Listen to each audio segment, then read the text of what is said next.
container. So that is the parent div they are in. At the moment, the three child elements, which are divs, are displaying as they should, as a default, so stacked over each other. We're going to talk about the properties for the parent, so the orange flex container. Now let's initialize this to use display flex. I'm going to show you how to declare a flex direction. This establishes the main axis, thus defining the direction flex items are placed in the flex container. So in this example, the flex direction is row, and we are making all our elements in the parent container display as a row. Alternatively, we can also set the flex direction as column, and we will see our elements align like so. Next, we have flex wrap. By default, flex items will all try fit onto one line. You can change that and allow the items to wrap as needed with this property. So I'm just going to show you now, flex wrap, wrap. I've also numbered them for you so you can see a little bit better. Now let's change that to row. So once again, 1, 2, 3, and I've added another div in there, a fourth, so you can see how that is wrapping instead. We can also use something called justify content to essentially make our divs bunch up to the start, bunch up to the end using flex end, and then center as well. We also have space around, space between, so hopefully you're seeing these small changes in the divs, and space evenly, along with many others such as align items, align content, flex grow, and a few more. Okay, quick pop quiz. Let's do it. So here we have my index.html file. All it has really is a link to my style sheet and a div with the class of child, which I have styled up to look like this.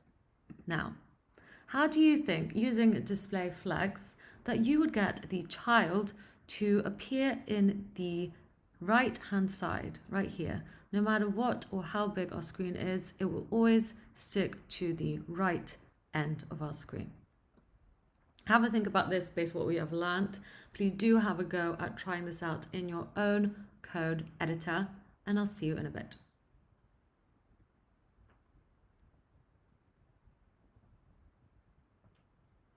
Okay, that's right. Hopefully you've got it. If you haven't, don't worry. I'm going to show you the answer now. I would initiate the parent by writing display flex. So the body is the parent of the child, because the child is in the body. That is the one up from it is the body. And then I use justify content flex end. And there we go. No matter how big the screen is, the square or the rectangle will stay to the right. Now, how do you think I would make it stay in the middle?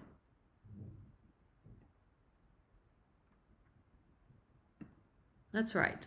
I would change this to center.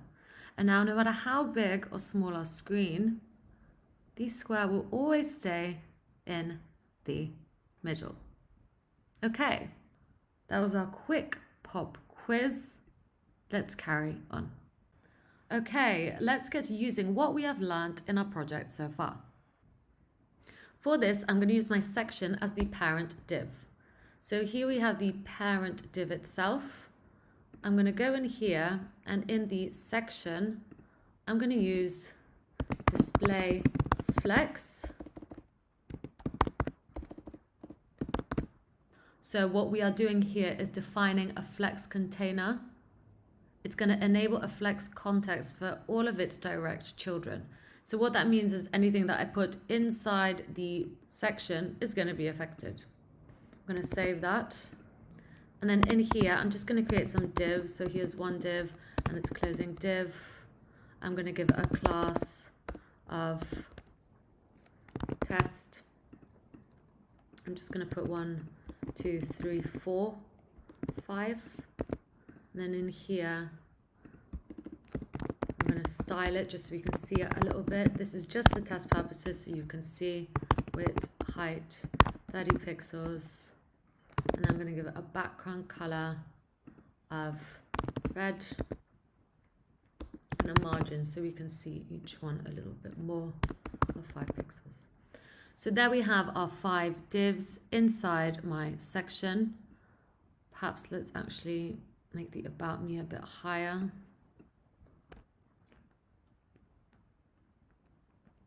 A bit bigger, so there we go. Okay, so here we have our blue section with 5 child elements. Now, if I use flex direction row, they won't change because they're already in a row. However, if I choose column, you will see here that all of my divs are trying to squash into the section. And because the section height is 100 pixels, it doesn't matter that these test divs are 30 pixels, it's squashing inside. Okay? To fix this, we need to use flex wrap.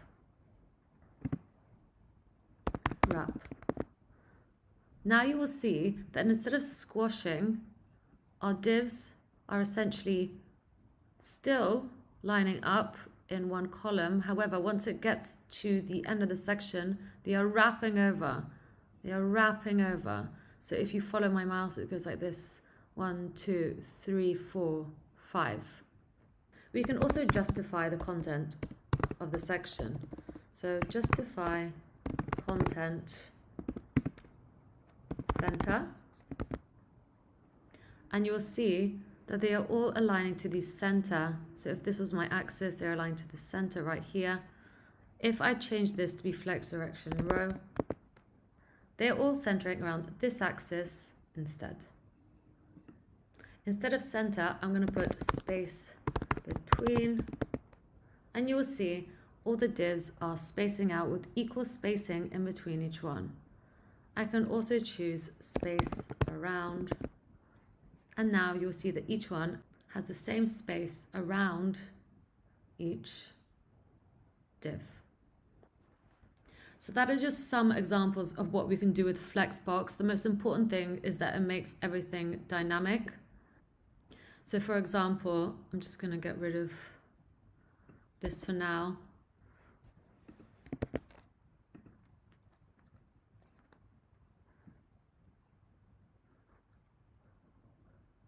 And apply Flexbox to the body. So our body is the tag that accompanies all of our elements inside here. So let's go get the body. So again, I'm going to use display flex to initialize Flexbox. They are as default displaying inline. I then want to get the flex direction to be column. Okay, so that's step 1. The next thing I'm going to do is actually get my section, and instead of have a hard-coded width, I'm just going to put 100%. Same for the header, 100%. And for the About Me, I'm also going to have 100%. I'm also going to get rid of the margin, like that. And instead, I'm going to apply margin top, 10 pixels, and margin bottom, 10 pixels. Another way of writing this is to write margin 10 pixels, 0, 10 pixels, 0. Okay, so that's just another way of writing essentially the same thing. I'm adding a margin to the top, to the bottom, keeping it 0 here, and keeping it 0 there too. So now you'll see this is much more responsive, and no matter where we're viewing this, on our mobile, on a browser, on a tablet, it will look much more professional.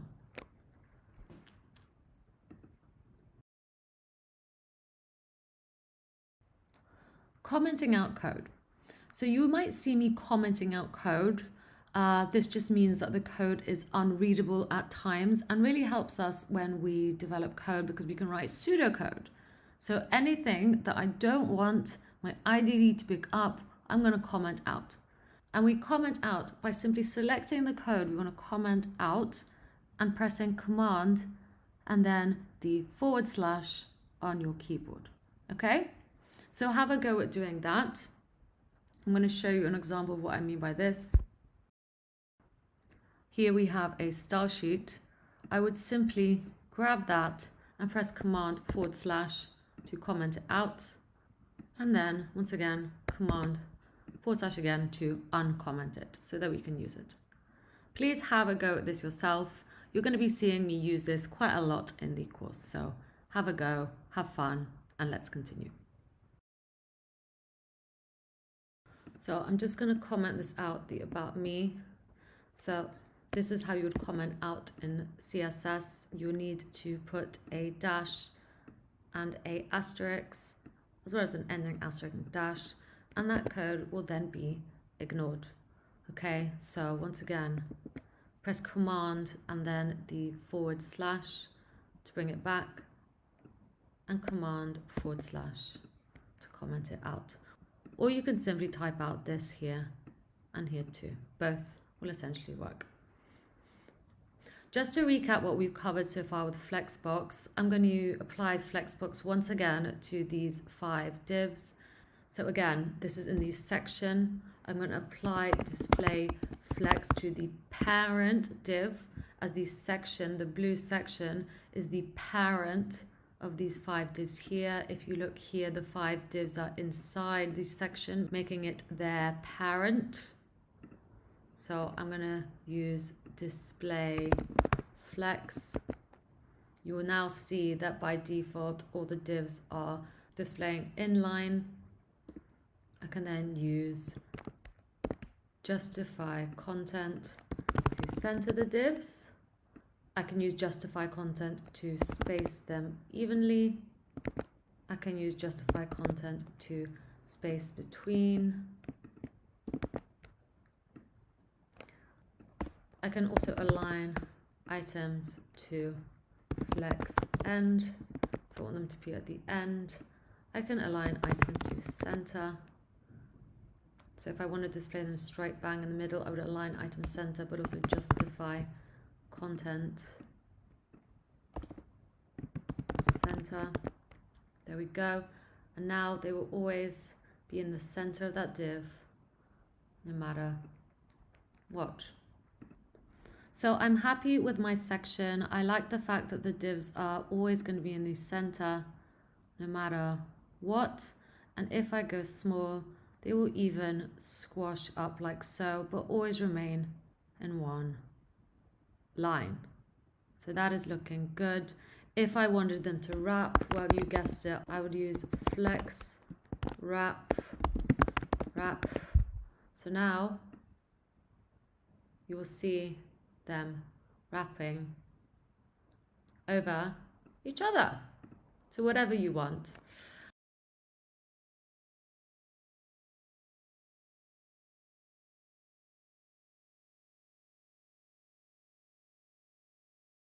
Now I've decided that I actually want the section not to be a solid color. I want it to be a gradient. I could simply, I'm just going to comment this out for now. So once again, Command and /, and I'm going to use background image. I'm also going to use linear gradient and pass through 2 colors. So just for example, I'm going to pass through red and yellow, and then don't forget semicolon. And we have now created a linear gradient. I could also customize this even further.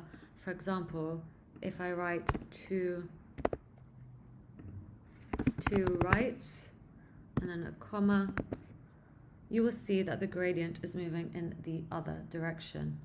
I could also have to bottom right, and once again, you will see the gradient is moving towards the bottom right hand corner. You can of course customize this as much as you want. If you're really particular about a certain angle, you can even pass through the exact angle you want by degrees, and you will see that happen. One thing I can also do is add in multiple colors, or as many as I want. So I'm going to pass through green. And if you're feeling really crazy, just going to get rid of the degrees for now. You can have a repeating linear gradient.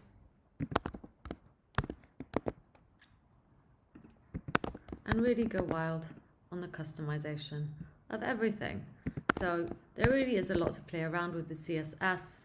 I'm just opening a never-ending Pandora's box for you to really go wild. Okay. I don't particularly like it though, however, so I'm going to just remove it and keep it like that just for now.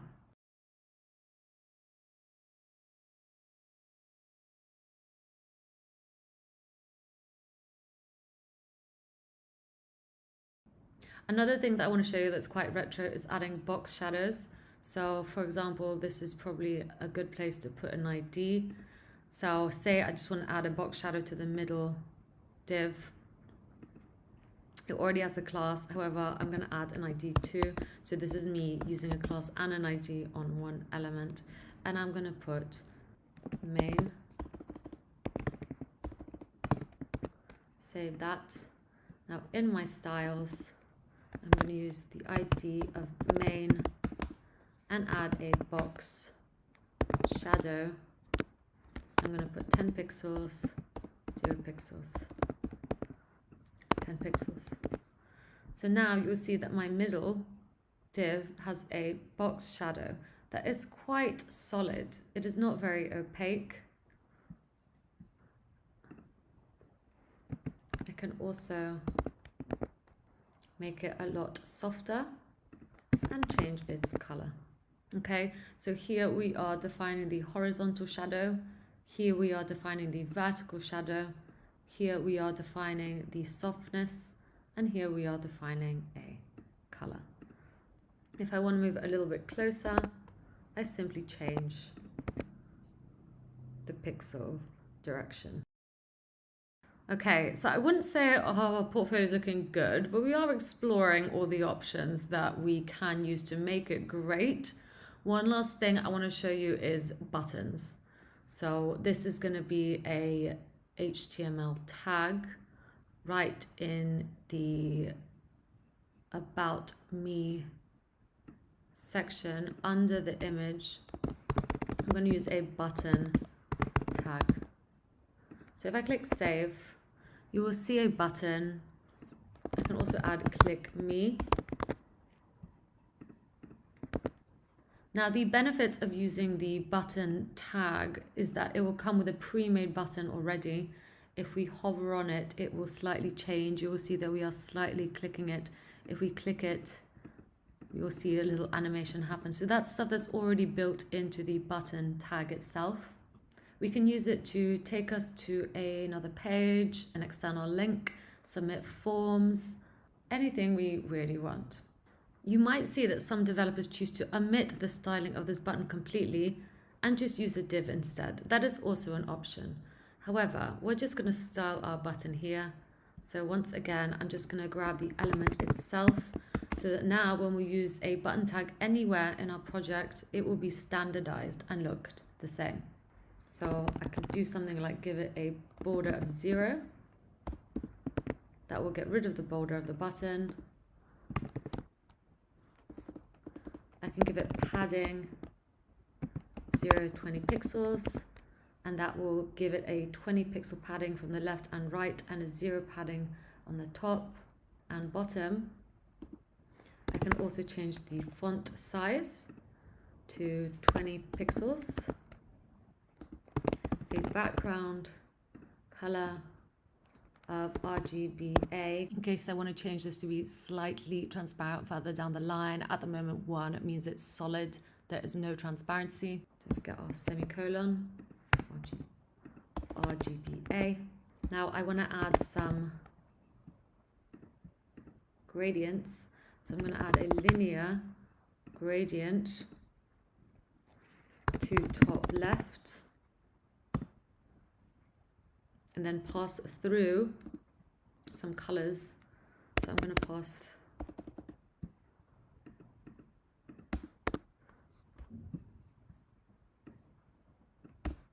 So I'm going to pass through RGBA 0, 0, 0, 0.2.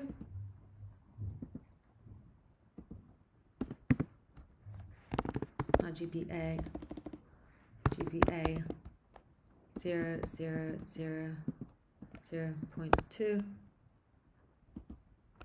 30%.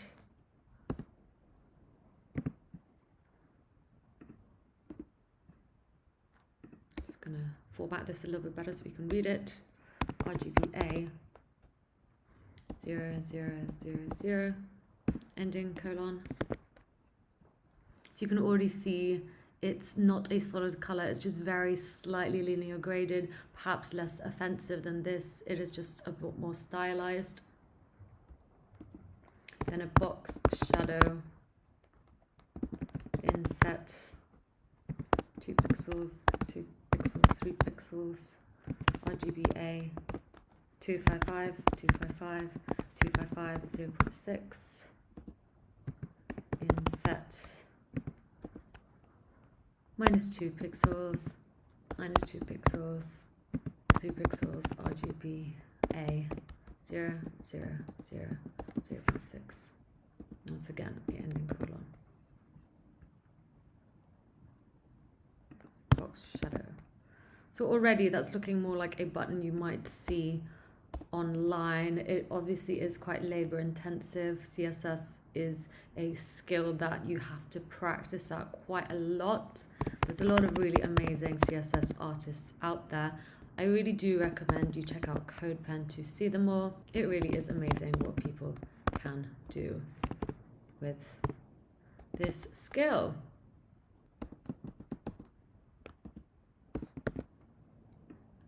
I'm going to make this white as well.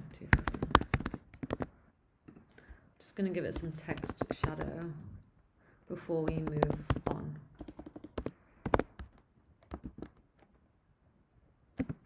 Pixel, 1 pixel, 1 pixel.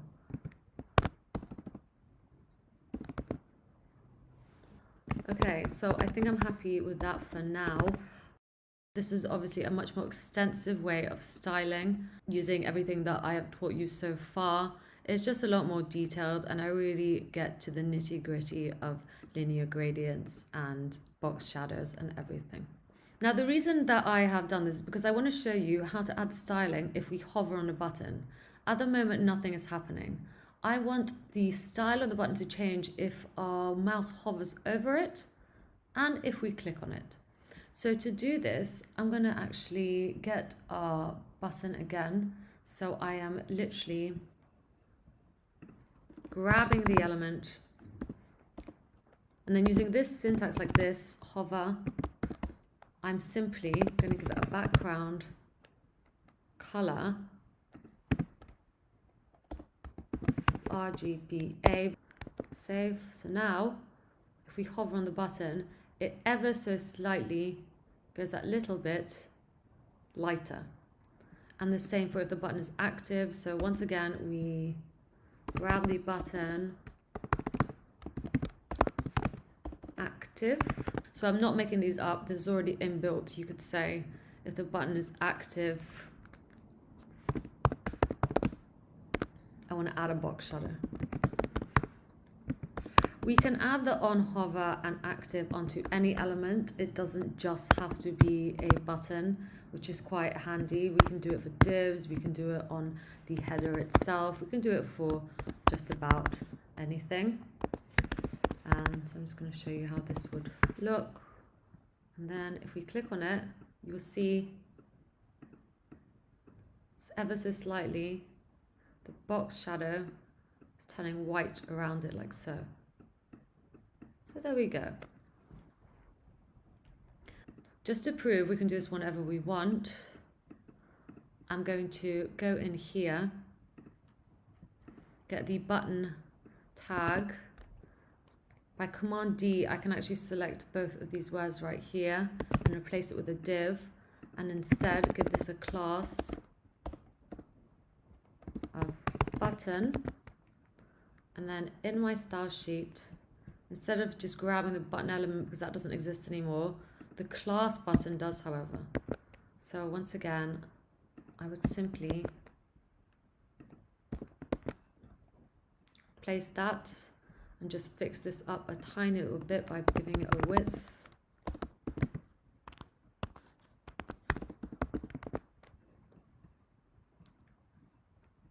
And making sure that it fits in the About Me section. So I'm just going to change this to 250. And then let's do text align center. So there we go.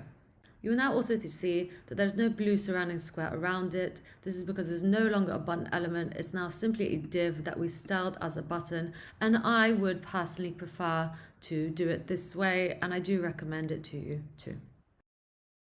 In this next section, we are going to be talking all about fonts. Let's do it. Now that we have covered buttons, I think it would be a great time to talk about fonts, mainly because I am not a fan of this font right here. So I'm going to go into my body and set a global font for anything in the body. So font family, and choose, I'm going to choose this one right here. So just as a default. And what this is saying is that I am choosing Gill Sans to be my first font. If for some reason our browser doesn't support it, Gill Sans MT, as a third backup Calibri, as a fourth Trebuchet MS, and as a fifth Sans Serif. So I don't think it's always necessary to have so many. Sometimes you could just have 3. So let's go ahead and just cut that down. If we really want to customize this further, we can import fonts to use too. So I'm just going to show you how to do that. I'm going to go to Google Fonts. Google Fonts provides loads of free fonts for us to use. So for example, say I want to use Roboto in my project. I would simply go here and select which styles of Roboto I want. I'm going to choose regular. So I'm just going to choose one for now. Now I'm going to choose to select the link tag rather than the import tag. So I'm going to choose to copy this right here. And then in our HTML file, where we link the style sheet, I'm also going to link to the Google Fonts API in order to get the Roboto font. So I'm just going to save that. And now, instead of the font families that I chose, I'm going to choose to have Roboto and as a backup, Sans Serif. Sans Serif is just one of the ones that are provided for us, whereas Roboto is a special font, you could say. So right in here, our font family, I'm going to choose Roboto, which is the one we have just taken from the Google API. And as a backup, I'm going to have the Sans Serif default font.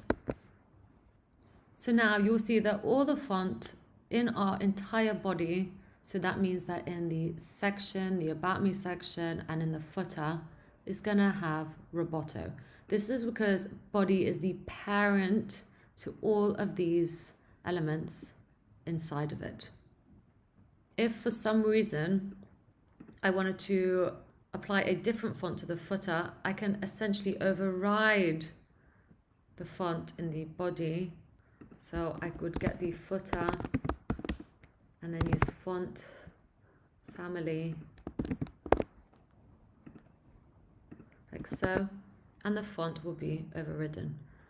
So that's looking good. One last thing that I want to show you how to do before we go to town on making this look good rather than just learning is to remove the line under the links. So I would grab the A tag and then I would get text decoration,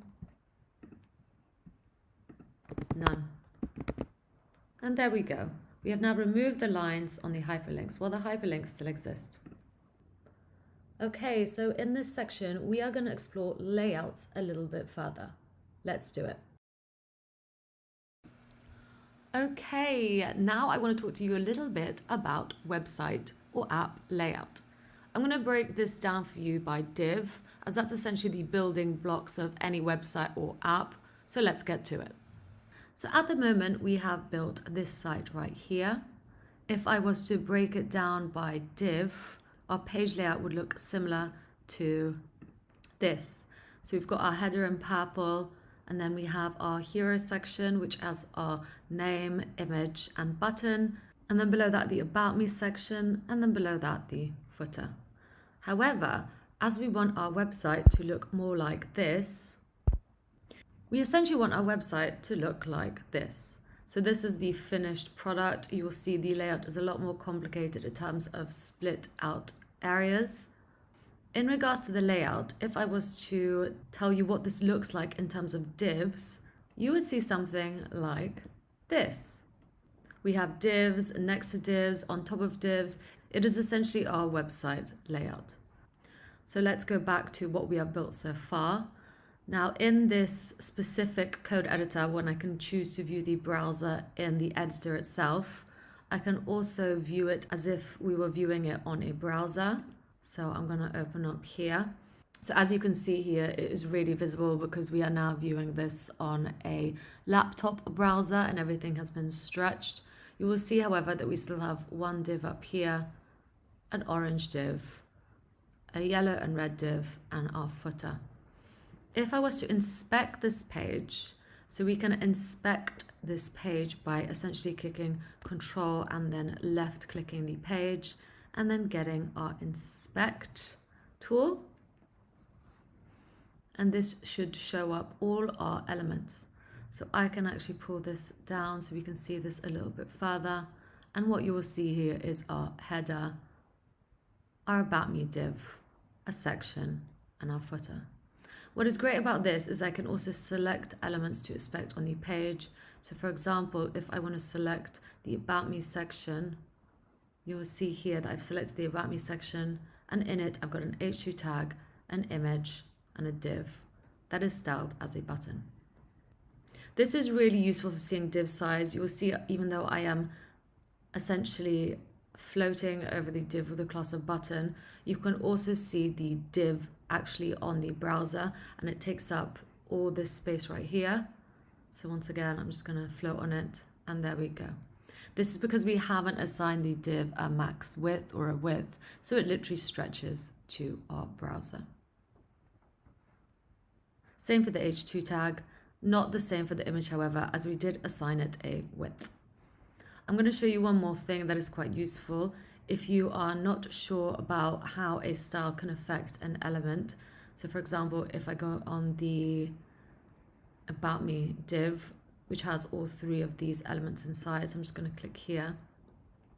I can actually edit it from my console. So here we'll see, for example, background color. I can essentially change this to whatever I want.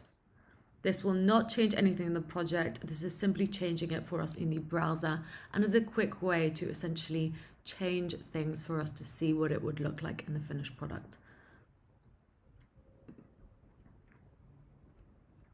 Let's try another one. So I'm going to inspect, let's inspect this one right here. And then let's change the height, 100 pixels. And there you go. Okay, so this is a cool way of inspecting and seeing what something potentially might look like. You can do this on any website. I can go on to any website I want. So for example, if I go to google.com, let's go on the main search page. Let's inspect it. I'm going to select an element. So let's just select this input right here. And it's already given me all the CSS for it. So I can go ahead and change the font size to 30 pixels. And there we go. Once again, I am not changing this on the actual Google code repository. I'm just changing this in our browser. This is essentially private for us to view only on our laptop in this browser. Okay, so now that you hopefully understand a little bit more about divs and layouts and how to inspect them in browsers, let's carry on. Okay, in this section, we are going to focus on everything we have learned so far by building a navbar. Let's do it. Just going to move this back here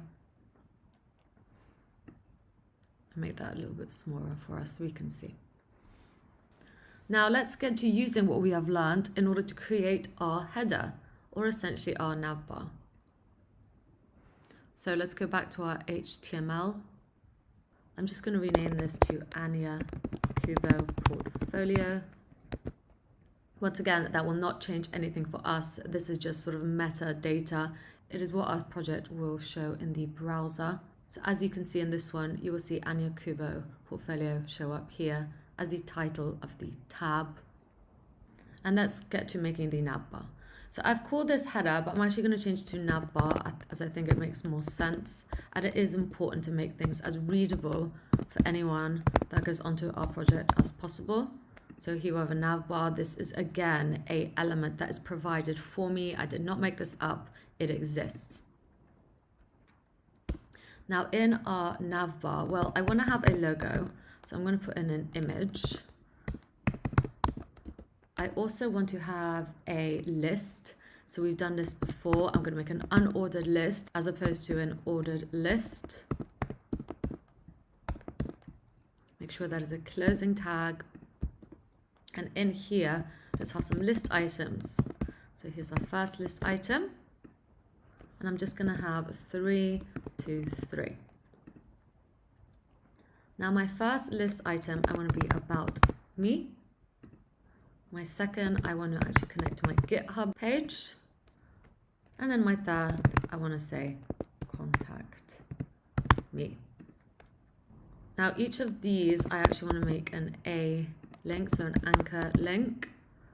So as a reminder, an anchor link, we can link to a specific place in this page, another page, or an external page, such as GitHub. So let's just do that now. I'm going to leave some of these placeholders.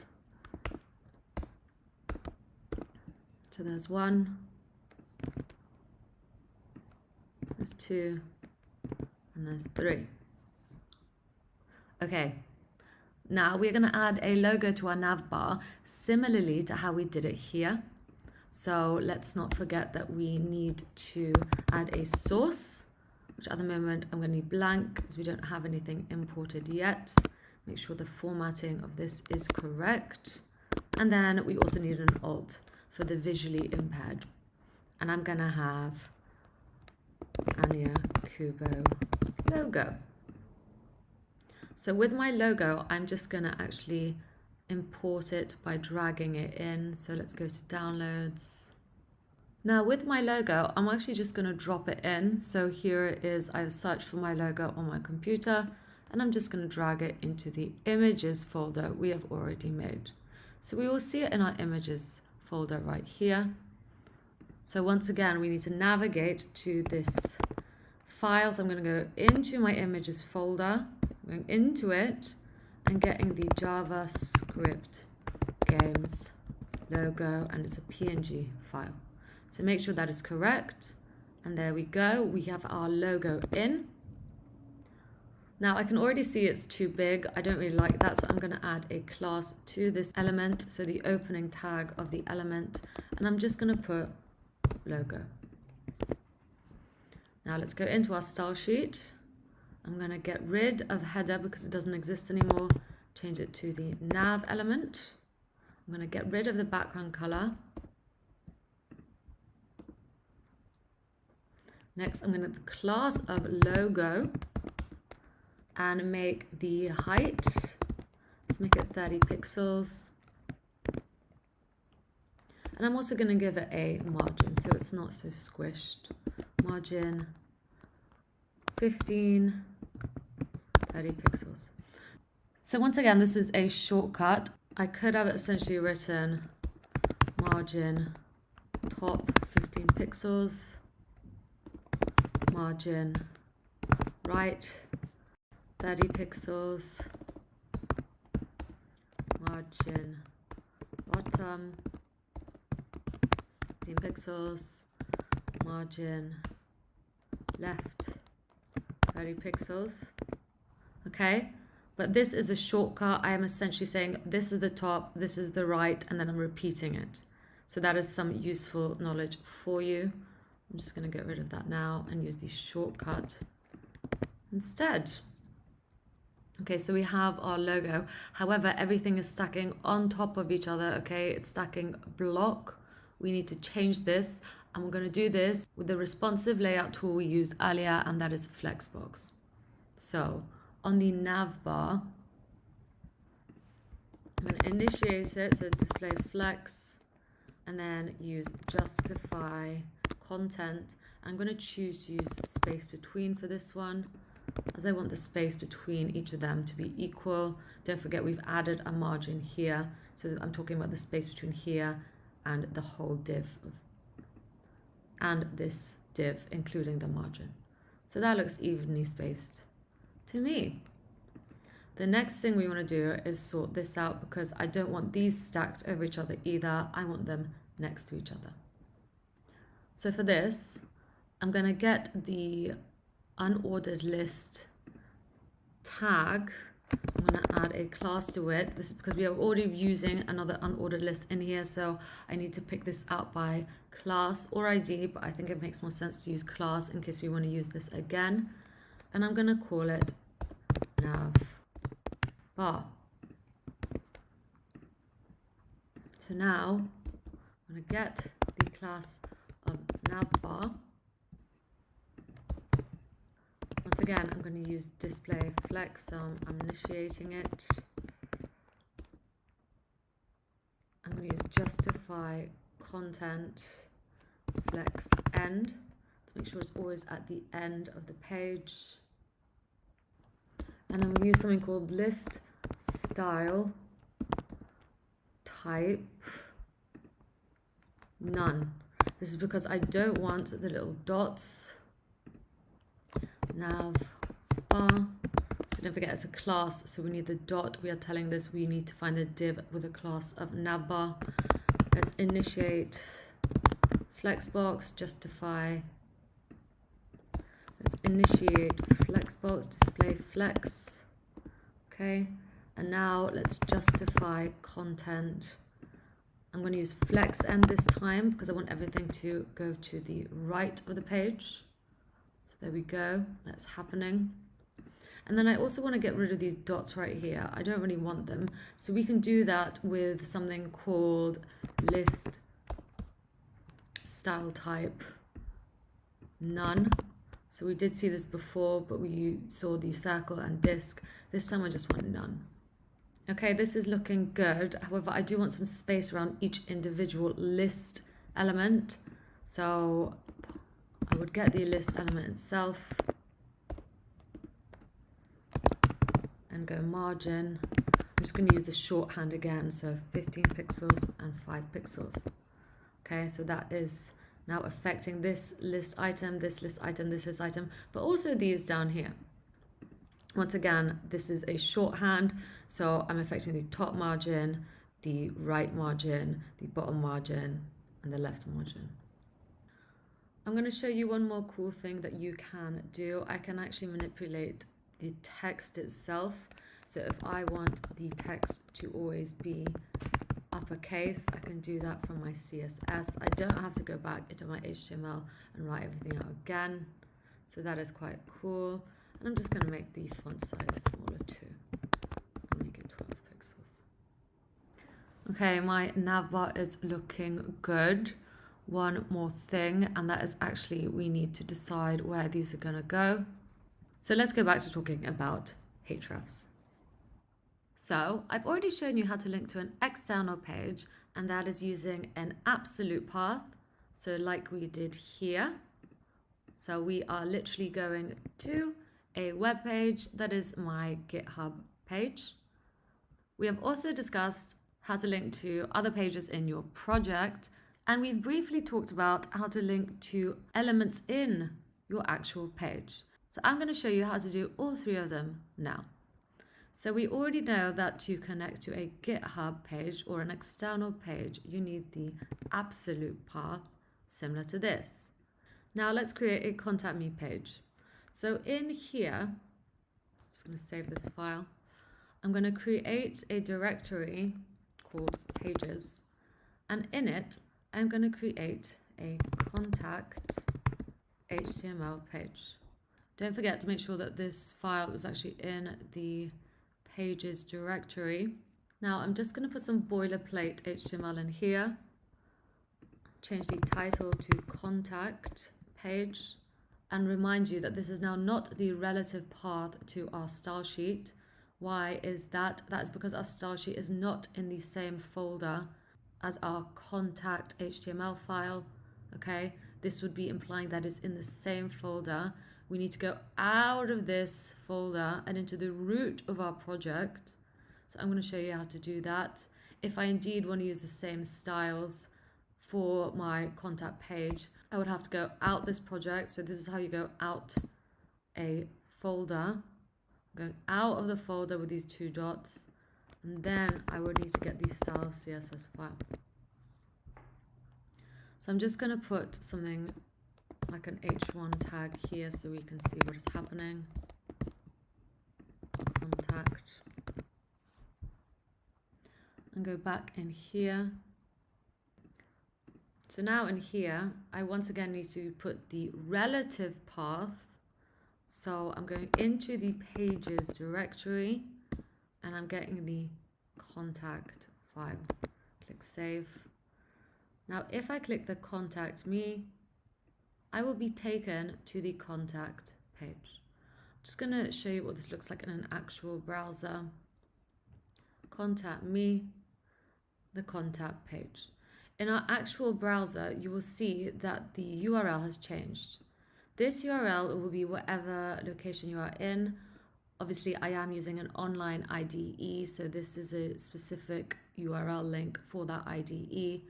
And then we are going into the pages folder and then getting the contact page.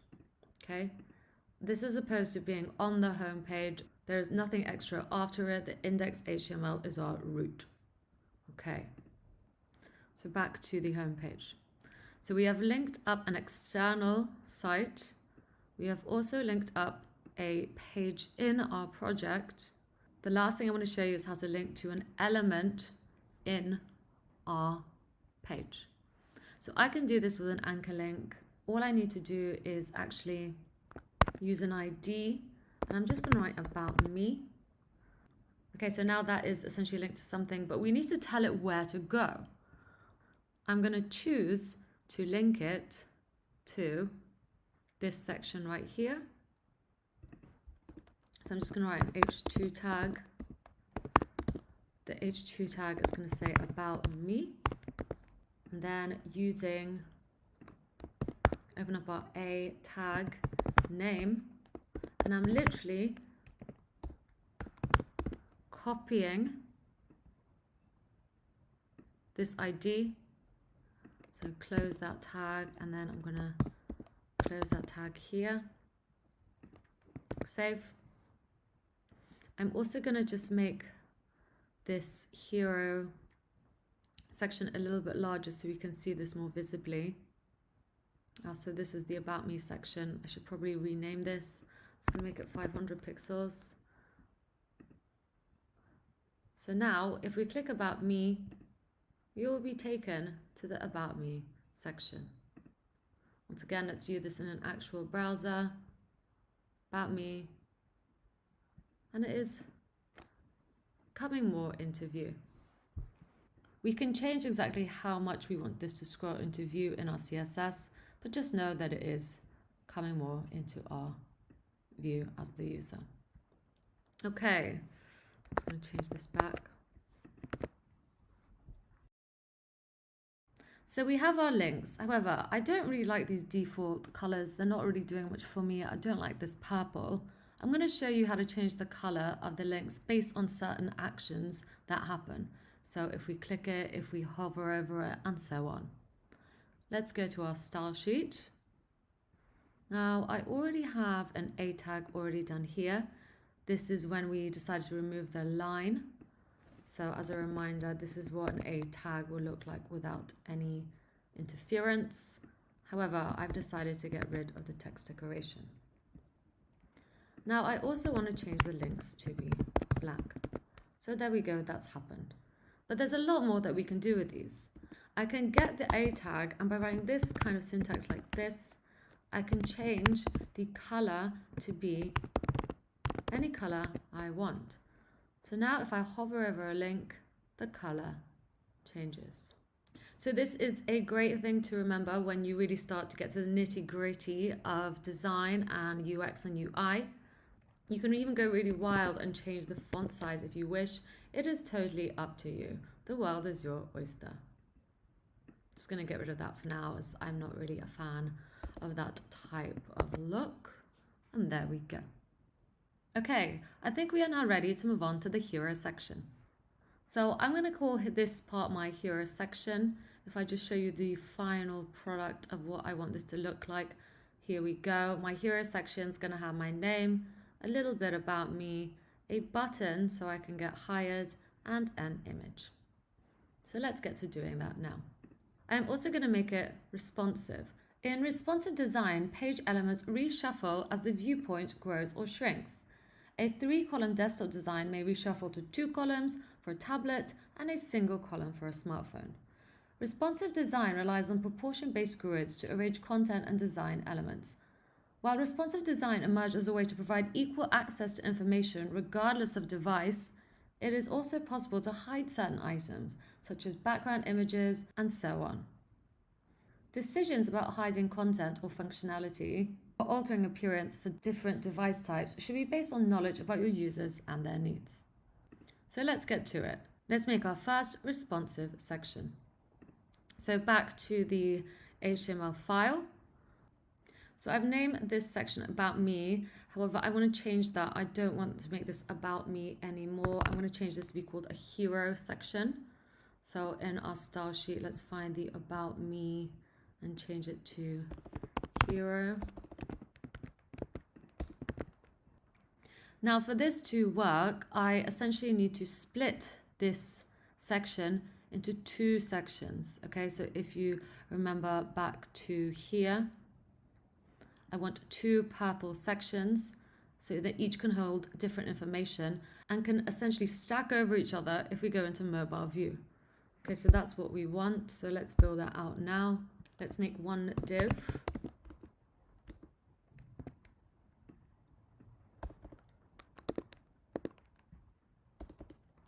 Let's make one div here. And then another div here. Just so we can see what is going on, I'm going to call this class hero info. And then the second one, class second. For now, I'm not going to keep this class. It's just so we can see what is happening. So now,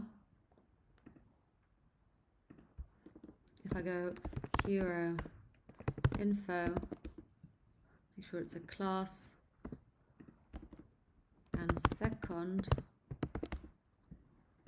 let's make it width 300 pixels, height 300 pixels,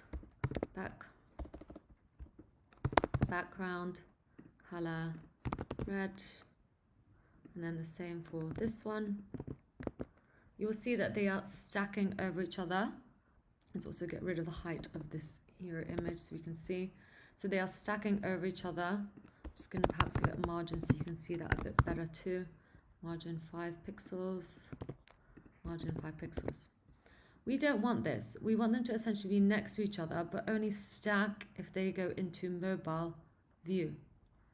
So in the hero, I'm going to use display flex to initiate flexbox. Okay, they are stacking. However, we do have all this extra information here too.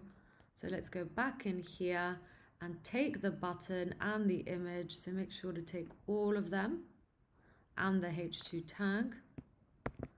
Okay, I'm just going to put that in to hero info. So now they're in here, and then we have a second square here. So that's looking great if it's a larger browser. However, they're still sort of collecting to the left. I'm also going to use justify content space between. Okay, I think that's looking a lot better for what we need. Please bear in mind, I am building this site so it's maximum to these proportions. This is just for the tutorial. If you are building this out to use on the browser, please be conscious of the fact that this in the browser will look like that. But yeah, for this tutorial, this is going to be the max that we're going to view this website in.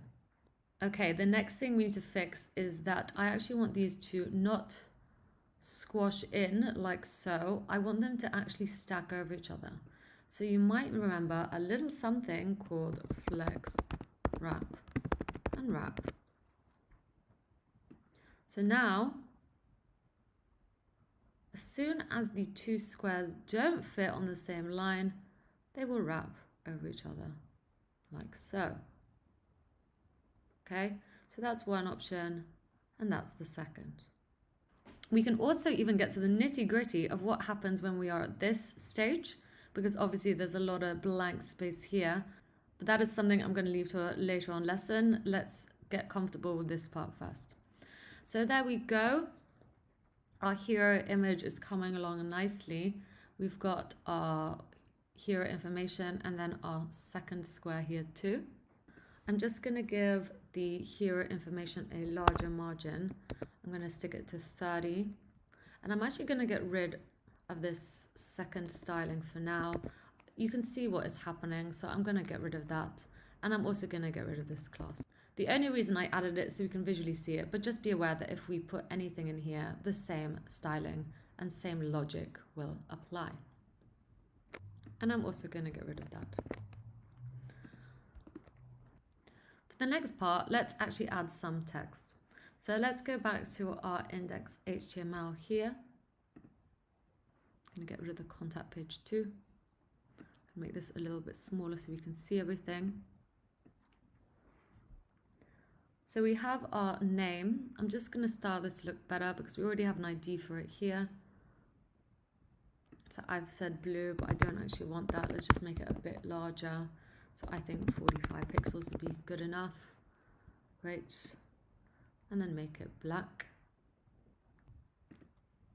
I'm also going to make this an H1 tag rather than H2 as we want to prioritize this. And then I'm going to also put a paragraph. Okay, and in the paragraph, I'm going to put, I am a professional software developer and YouTuber. I love to teach anyone and everyone how to code. Okay. So that is looking good. However, you will see because there's no div here at the moment, the text is stretching. I don't really like this. Let's fix it. So let's check what this is in. The p tag, the parent of it is hero info. So let's go to hero info and give it a max width of 300 pixels. That's not a width, that's a max width. Okay. So it will mean that this will change if I go any smaller. However, the max width will always be 300. Great. Now I'm actually going to get rid of this image here. I've decided I don't want it here anymore. I'm going to have an about me section and I think that will fit much better into it. So I'm just going to put it here and make sure that it's formatted correctly. The next thing I want to show you how to do is create custom thematic breaks. So a thematic break, I'm going to show you what this looks like as a default under the paragraph here. So I can put in a thematic break similar to this. It's just a simple line. It's essentially a break. However, I don't like it. I don't really like how it looks. I'm going to create my own. So I'm actually just going to use a div for this. And I'm going to give it a class of styled break. So let's go into our CSS, styled break. I'm going to give it a width. So I'm essentially just going to make a rectangle and round off the edges. Width, give it a height, 5 pixels so that we can see it a little bit. And then give it a background color. I'm going to go with the purple that I'm really into at the moment. So there we can see it right here.